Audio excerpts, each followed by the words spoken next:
back to my channel. It's Precious Robbins with Precious Pythons. Thank you for tuning into this video. Today I'm going to be taking you guys on a little trip with me to visit a local breeder here in Indianapolis. It'll be our first time meeting, so we'll do some chit chat, talk about breeding, snakes, the hobby in general, and then we'll take a little sneak peek into his collection, which I hear is pretty dope and solid. So I'm going to go ahead and head out the door.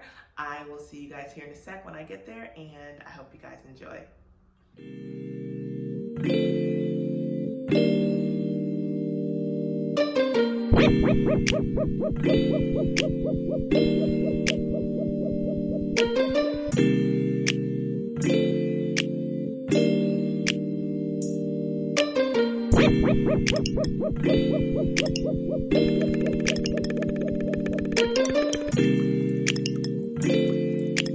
Everybody, so I am here with Ryan Hayes, and he has let me come into his awesome reptile room, and just gonna let him give a little introduction about himself. So what got you into the hobby?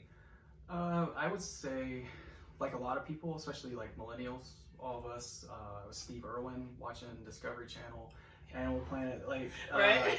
And so that was as a teenager, and I had a ball python, Burmese python, a boa, and then I got rid of them, joined the Army, and I was in the Army active duty 7 years. And then when I got out, it was like friend of a friend of a friend was posting pictures on Facebook of, hey, look at these snakes at where I work. And I'm like, where in Indianapolis are these snakes at, and where are you working at? So I sent him a message, and he's like, hey, it's bittersweet, the late great Forrest Fanning.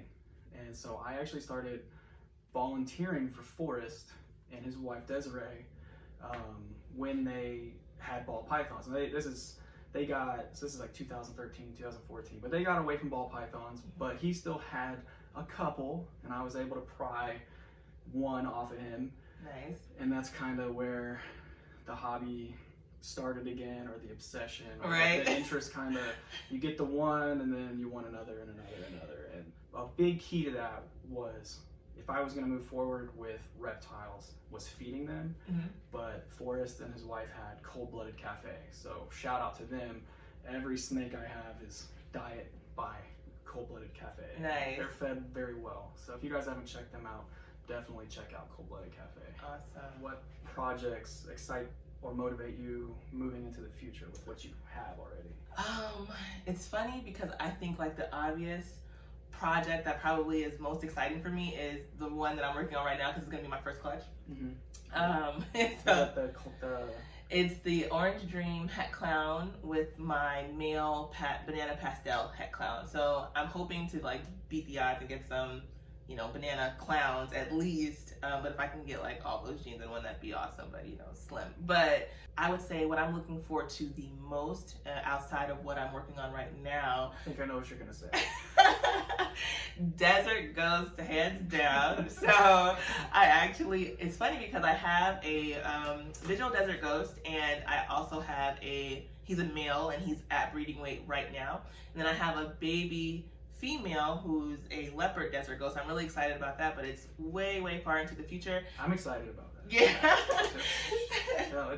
Leopard and desert ghost they go well together. Hand in hand. And I think before I actually get into breeding those, before I wait, I'm gonna pair him to my female pied visual, so I can maybe get some double heads going for that project. But what about you? What excites you the most? Moving forward for me, so I still, like I said, I got the scaleless head from Forrest and Desiree. So wouldn't mind, hitting the scaleless or super scaleless head, but Desert Ghost, hypo, and then Desert Ghost hypo double visuals is kind of what I like.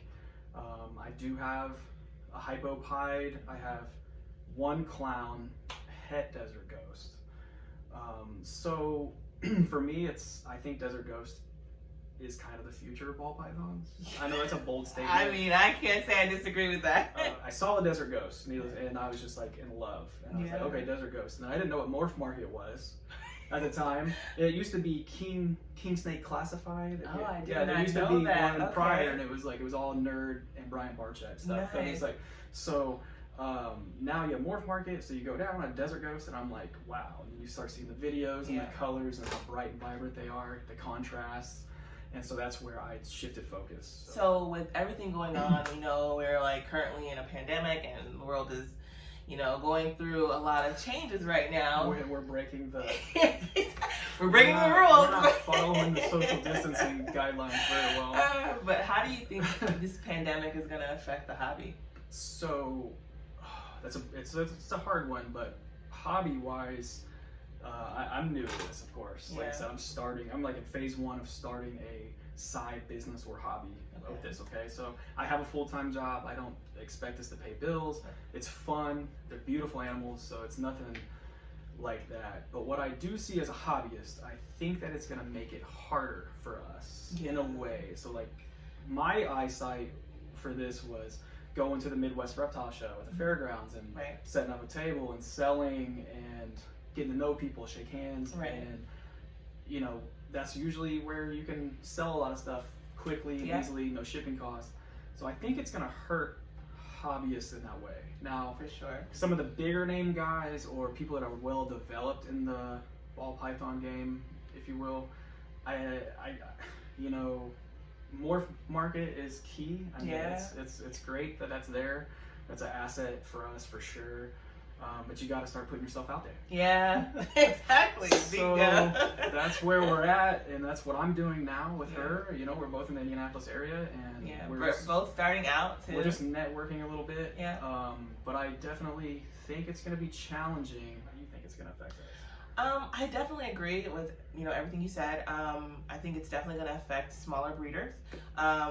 But I also think that whether some people are going through financial issues with the situation going on right now, there are probably people that are still willing to like spend that dollar, honestly, because this is and can be an addictive hobby, and you don't know what someone's willing to do or risk to stay in. But then I also think that there will be people that will need to sell their collections and that will need to get out of the business because of financial issues. But I think one thing is for sure is that, there are companies like ARS and Reptile Basics and Animal Plastics that sell racks that are right now are on back order because people are still buying, so. And you hit on something too with everything going on, and having a animal or a pet is very crucial. And then there's people that cannot connect with dogs and cats like your son, and then there's some people that maybe want to connect with a different type of animal.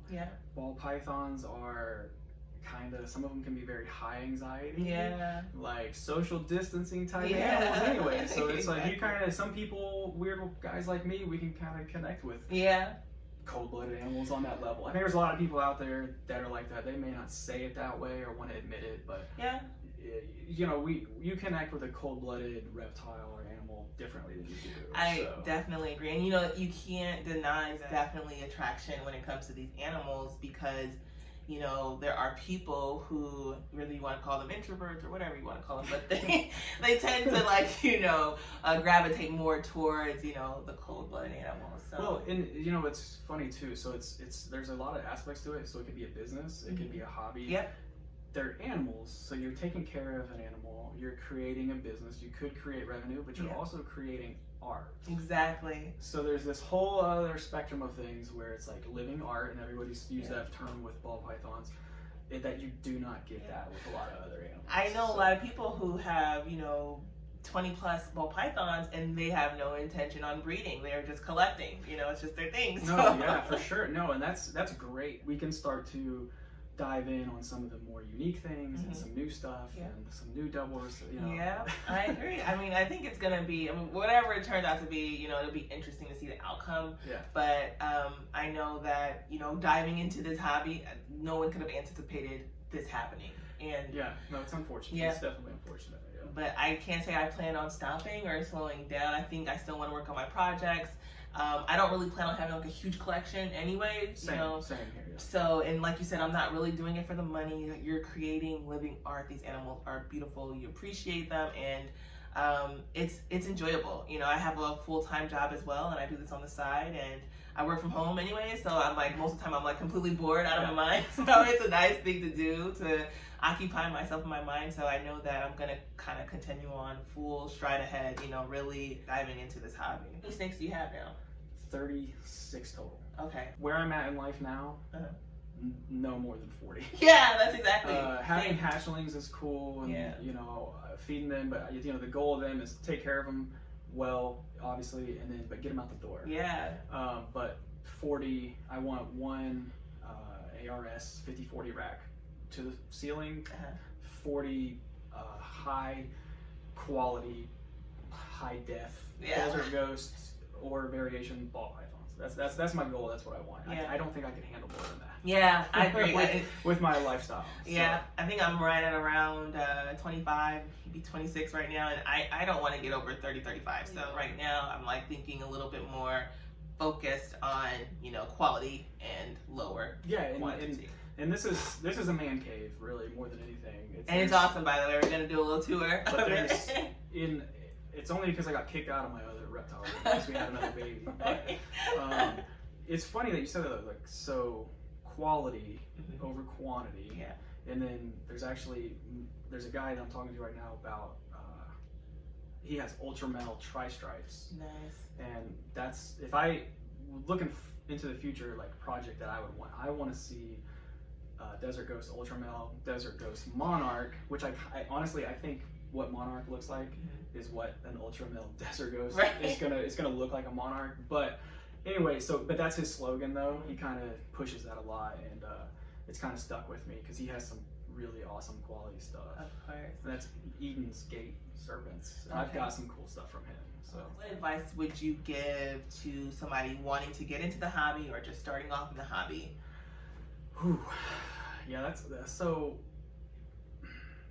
If you're most people getting into the hobby, I think it's different. There's people out there that just want to go get a ball python and they just want to have one. But when we say what I hear hobbyist or people, you have racks and you're gonna have 10 or more ball pythons, right? And you want to build or have revenue and you want to breed and sell. Planning. So treat it like a business. Absolutely. I think that there's more to it than people think. They are low maintenance, but like when we were looking at things earlier, I mean, I'm constantly checking temperatures. We're constantly checking humidity. We're looking at the animals. We're cleaning out the racks. We're taking chip out. We're taking sometimes every day. So there's planning and knowing when your animal's about to shed and making sure. So like I have ARS racks.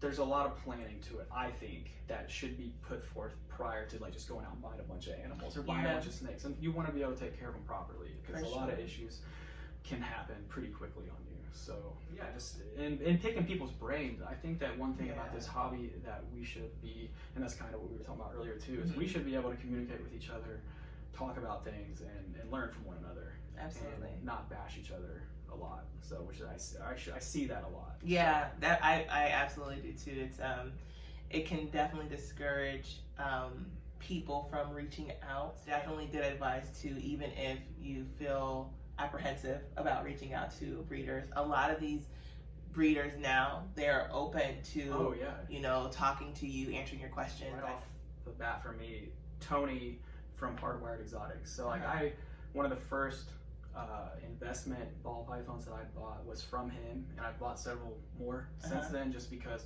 customer service, communication. He'll let me call him on his personal cell phone to ask questions. Just a great guy. He's kind of like my long distance mentor. Yeah. In a way, I think a lot of people do need some type of mentorship in this because there is a lot. For sure. There's more to it than you think. So we're gonna go ahead and check out his collection. I kind of got a little bit of a sneak peek, so I can tell you guys that he has some really dope stuff. So we'll go ahead and get right into that, and let's see what he has in store. I'm excited. Let's do it.